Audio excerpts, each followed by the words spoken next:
Le shadow banking, la finance sans visage.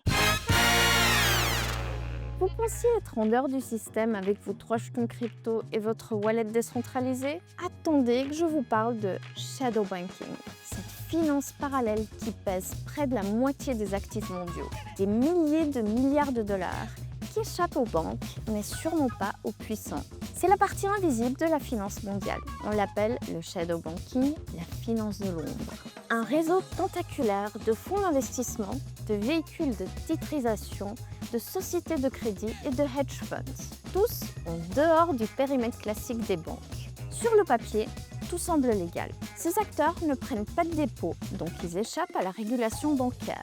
Mais dans la pratique, ils font la même chose. Prêter, emprunter, spéculer avec l'argent de ceux qui croient être à l'abri. Ce système a explosé après la crise de 2008.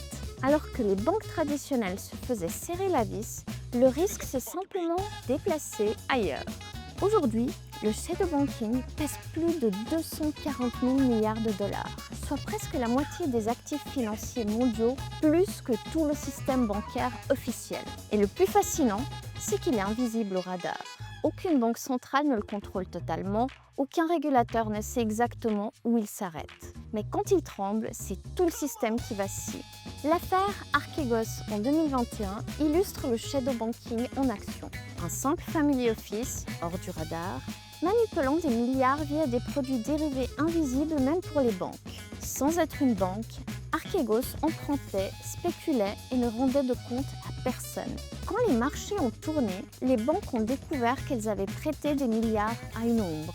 En quelques jours, tout a explosé, laissant derrière des bilans en cendres. Le shadow banking n'est pas illégal, il est simplement hors champ. C'est le côté obscur de la liquidité mondiale, fluide, rapide, opaque. À retenir, la finance de l'ombre, c'est moins de règles, plus de zéros et beaucoup plus de nuits blanches pour les régulateurs.